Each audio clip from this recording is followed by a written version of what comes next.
Salut à tous, c'est Rhino Bacon et on se retrouve pour une nouvelle vidéo sur Chat Story.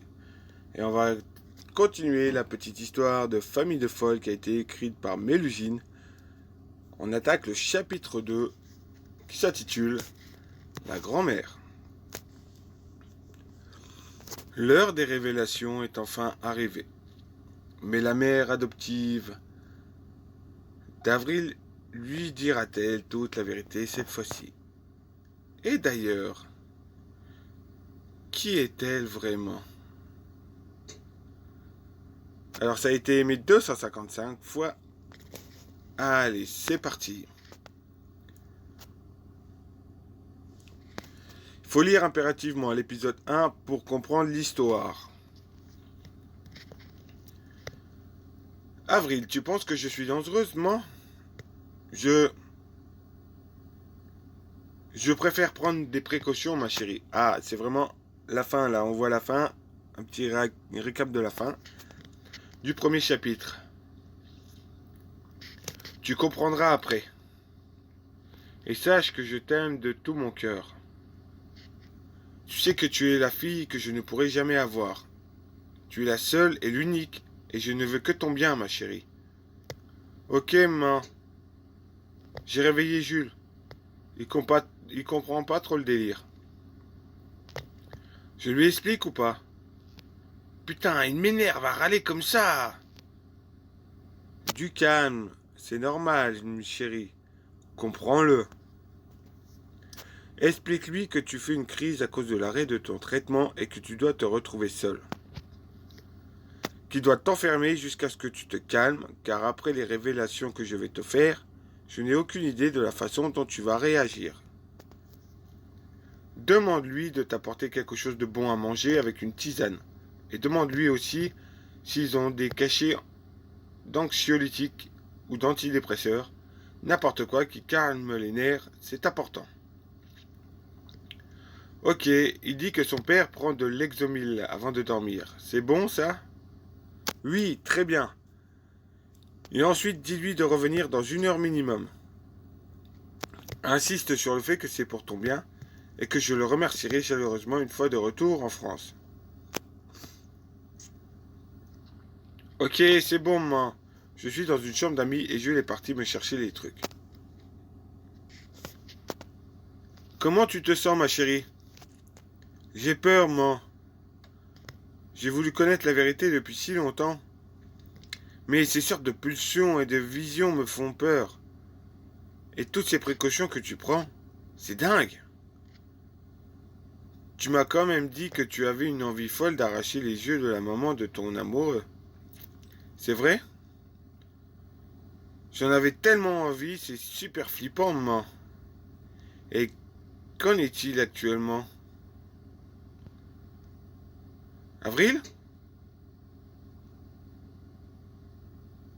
Ça y est, Jules m'a donné les trucs, j'ai pris le cachet et il est retourné dans l'autre chambre. Et non, je ressens plus cette haine que j'avais en moi tout à l'heure. Super! Maman, j'ai des flashs. Je crois que je suis en train de comprendre pour les chats. Dis-moi, mon cœur, c'était pas les chats des voisins? Si. Et je crois que c'est moi qui leur ai fait ça. J'ai crevé les yeux du chat noir et j'ai coupé la queue du chat roux. C'est bien ça, non?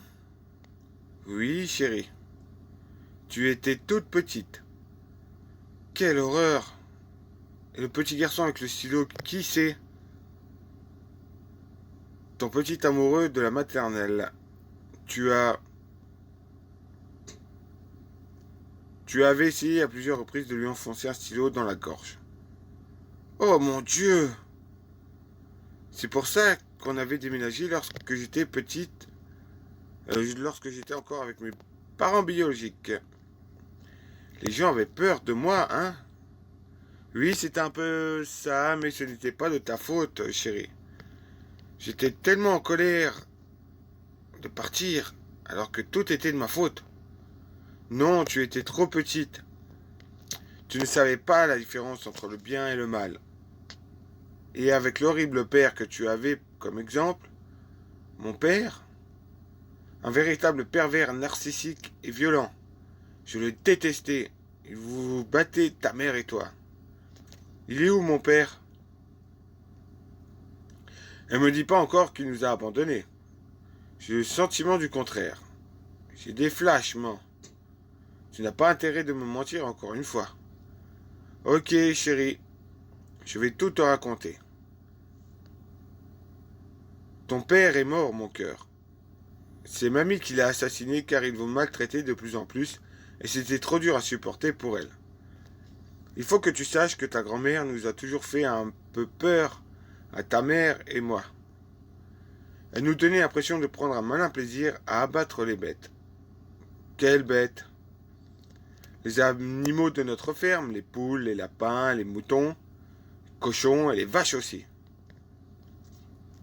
Bien sûr, elle les tuait pour qu'on puisse manger, mais elle voulait toujours le faire seule et elle avait ce drôle de regard lorsqu'elle revenait d'une mise à mort. Ça nous effrayait beaucoup, Fleur et moi. Ça nous effrayait beaucoup, Fleur et moi. Qu'est-ce que tu essaies de me dire? Que je suis comme mamie et que j'aime faire du mal aux animaux? C'est possible que tu aies hérité de ce gène, ma chérie. Mais elle a assassiné mon père. C'est surtout une meurtrière. D'ailleurs, dis-moi plus sur ce meurtre. Je ne sais pas grand-chose, tu sais. Un jour, ta grand-mère est venue dormir chez nous, chez vous. Et puis, elle a assassiné ton père, dans son sommeil. Elle s'est débarrassée du corps toute seule. Il n'a jamais été retrouvé. Le crime parfait. Et à ce moment-là, ta mère et moi avons tout de suite compris ce qui était vraiment devenu notre père. Ton grand-père. Il nous avait dit qu'il s'était enfui au Mexique avec une autre femme.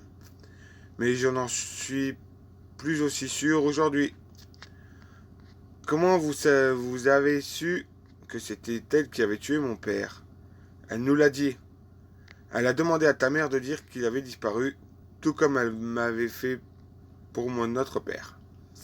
Ou alors que l'on pouvait la dénoncer à la police. Carrément? Oui, c'était assez difficile comme choix, mais ça restait notre mère et elle voulait seulement nous protéger finalement, vous protéger finalement. Ton père était un vrai monstre. J'ai fini par constater qu'il ne manquait vraiment à personne ici. C'est surtout pour te déculpabiliser, oui. Peut-être, mais quoi qu'il en soit, c'est ce qui s'est passé. Donc mamie est une tueuse en série, et toi, tu penses que j'en suis aussi capable, c'est ça? Maman, réponds-moi. On n'en sait rien, on sait juste que le traitement que tu prends t'empêche d'avoir ce genre de pulsion, et t'empêche tes excès de colère.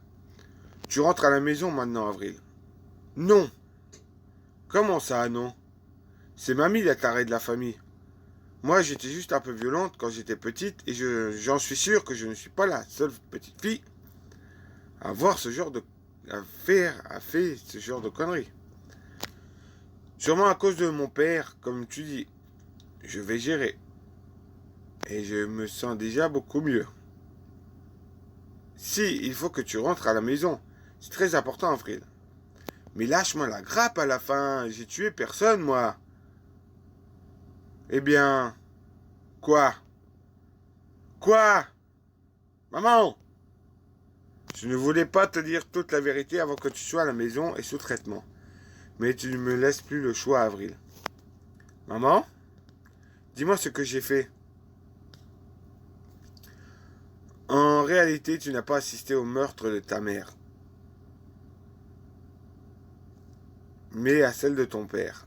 Ta grand-mère s'en est rendue compte trop tard. Tu étais là à 6 ans. Tu as tout vu. Je vois pas trop le truc. Pourquoi m'avoir dit le contraire alors? Je capte pas. Attends. Je cherche les mots, ma chérie. Plusieurs mois après la disparition de ton père, ta mère fut retrouvée morte, asphyxiée dans son lit. Ce qu'on a fait croire à tout le monde, mamie et moi, c'est que c'est elle qui avait tué ta mère. Elle s'est rendue à la police. Alors qu'en réalité, C'est toi, ma chérie, qui a tué Fleur, ta maman. Je suis désolé. Quoi? Tu étais très en colère contre elle, on n'a jamais trop su pourquoi. Apparemment, tu aurais utilisé le même procédé que ta grand-mère lorsqu'elle a assassiné ton père. C'est-à-dire, vous, vous les avez étouffés avec un sac poubelle sur la tête pendant qu'ils dormaient. Oh mon Dieu, non! Maman! Calme-toi, chérie. C'était il y a très longtemps, tu étais petite, tu ne savais pas ce que tu faisais réellement. Mamie est en prison à cause de moi alors. Ta grand-mère se sentait affreusement coupable et elle était dévastée d'avoir perdu Fleur, ta maman. Elle ne t'a jamais porté pour responsable car elle sait que ce n'était pas de ta faute et que tu tiens sûrement ça d'elle. De plus, tu l'as imitée en assassinant Fleur. Et elle avait d'autres morts sur la conscience. Vous étiez vraiment proches, très proches, ta grand-mère et toi, tu sais. Oui, je m'en souviens un peu. Donc, après s'être dénoncé à la police pour le meurtre de ta mère, j'ai pu obtenir ta garde, comme j'étais ta tante et la seule famille qui te restait. Et par chance, ma meilleure amie est psychiatre et a accepté de te soigner en gardant le secret, pour te protéger. Nous ne voulions pas que tu passes ton enfance dans des hôpitaux psychiatriques. Donc je suis bien complètement folle. Comme mamie. Je suis une meurtrière. C'est dans mes veines. Mais non, ne dis pas de bêtises, enfin. Tu es juste malade et il te suffit de prendre des médicaments pour t'en soigner, mon cœur. Pour masquer le côté sombre de ma personnalité, tu veux dire. Mais non, Avril, tu n'es pas mauvaise. Nous te faisons croire que tu prenais des médicaments pour écarter tes souvenirs traumatisants. Mais en réalité, c'est pour soigner tes troubles de la personnalité psychopathique. Et tu n'es pas seul dans ce cas-là, tu sais. Attends, t'es en train de dire que je suis une psychopathe, là? Ma chérie, va voir sur Internet. C'est une maladie comme une autre, que l'on peut contrôler grâce à la médecine. Et nous avons de la chance d'avoir un super spécialiste à nos côtés. Alors, rentre à la maison maintenant. D'accord? Je serai toujours là pour toi et je ferai tout ce qu'il y a de mieux pour ton bien-être. Je t'aime si fort, ma fille. Comment peux-tu m'aimer alors que j'ai tué ta sœur jumelle? Ce n'était pas de ta faute. Sors-toi ça de la tête, Avril. Ok, maman, j'ai envie de rentrer. Je me sens si vide et tellement mal. Viens me chercher, s'il te plaît, maman.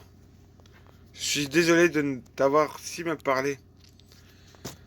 Ce n'est rien. Tu es en pleine crise d'adolescence avec un passé difficile, chérie. Tout est pardonné. Dis-moi où tu es, j'arrive le plus vite possible. On est au gîte Amelta à Tarragona. Tu vois où c'est? Punaise, c'est loin, mais oui, je te trouverai. Active ta géolocalisation. J'arrive, ma chérie. Merci, maman. Oh, fin de l'épisode. Ah, j'espère qu'on aura une suite bientôt, Mélusine, de cette histoire. Car elle est passionnante. Les deux chapitres sont vraiment très très bien. On a appris pas mal de choses. Pas mal de choses. J'aime bien lire les petites histoires de Mélusine. Et je vois qu'il y en a encore pas mal. Et je vais en faire des vidéos. Allez, laissez-moi un commentaire. Partagez, likez. Ça me ferait énormément plaisir. Je vous dis à très bientôt pour de nouveaux épisodes. Rhino Bacon. Out.